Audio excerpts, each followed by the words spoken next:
Did you know that in Sweden there are at least 4 different types of potato pancakes? Well, me neither. Until a few weeks ago, I was making this video about different types of pancakes from all around the world. One of them being the Swedish raggmunk. And let me tell you, Swedish people were not happy. Come on, guys. I did not say it's the only pancake in Sweden. In fact, I think Swedish people are the secret masters of pancakes. There are like dozens of different types of pancakes out there, and even the potato pancake category alone includes at least 4 different styles. And I think that's fascinating. Like, how? Well, here's a 20-second crash course. Raggmunkar. Pancake batter plus shredded raw potatoes. Potatisblättar. Pancake batter plus shredded cooked potatoes. Rårugor. Only shredded raw potatoes, kind of like hash browns or rösti. Potatisbullar. Mashed potatoes and eggs turned in breadcrumbs. But even with all these differences, there's one thing all of these types have in common, which is that Swedish people love to eat their potato pancakes with some type of fried pork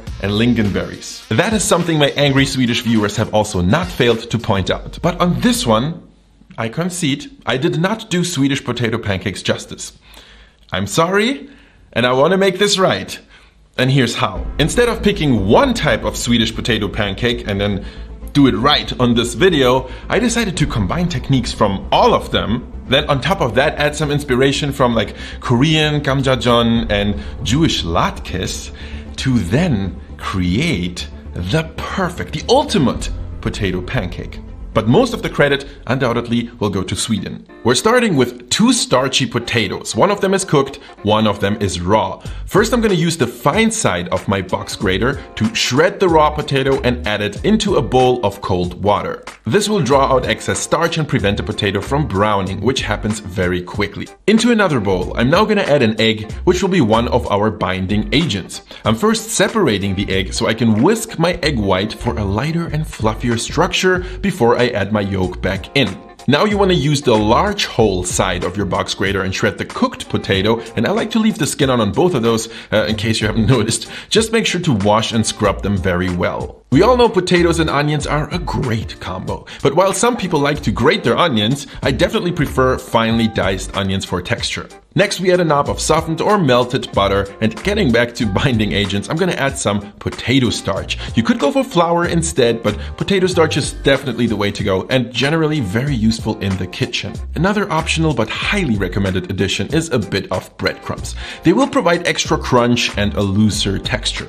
But now let's work on seasoning. We're gonna go for salt and a bit of MSG as a base. Then add a melange of aromatics with small amounts of black pepper, nutmeg, cinnamon, and a bit of garlic powder. Our base potato pancake mix is almost done, and at this point we can strain off the soaked potatoes. Wrap them in a paper or kitchen towel and squeeze out as much moisture as you can. This is a crucial step, don't skip it. You can actually see the released potato starch collect on the bottom of the bowl here. You could use this starch in your recipe, but I just like the control of adding it in separately. Now with all your ingredients added, fold them into each other until smooth and homogeneous. And you could just make potato pancakes now, but I actually had another idea. Here's a piece of cured and lightly smoked ham, similar to bacon, one of the things I promised to include in my recipe if you remember, but I figured why not just dice this up, then add it into a cold pan with a bit of oil and fry for a few minutes until crispy and delicious.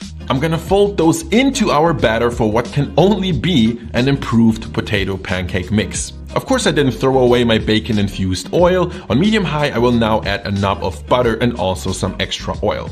I know this looks like a lot, and you can play around with the ratios, but unfortunately, a good layer of fat is an absolute must for potato pancakes. And look, I'm just using a tablespoon to add and shape the patties into the pan. The pancakes are battery in the beginning, but they firm up within a few minutes. Get them golden brown on both sides, and there you have it. Crispy delicious on the outside, very fluffy potatoey, and not at all gooey on the inside. Hey look, this one looks like Australia. What's up, mates? But don't forget, guys, you must eat this with lingonberry sauce or jam. Otherwise, you will unleash the wrath of the Vikings, and trust me, you don't want that. I learned the hard way. If you want to see some wild lingonberries in action, by the way, I highly recommend you check out my video about Russian Karelian food. And in any case, guys, go ahead and try out the ultimate potato pancake recipe and let me know how it went. Thanks for watching, and I'm gonna see you in the next one.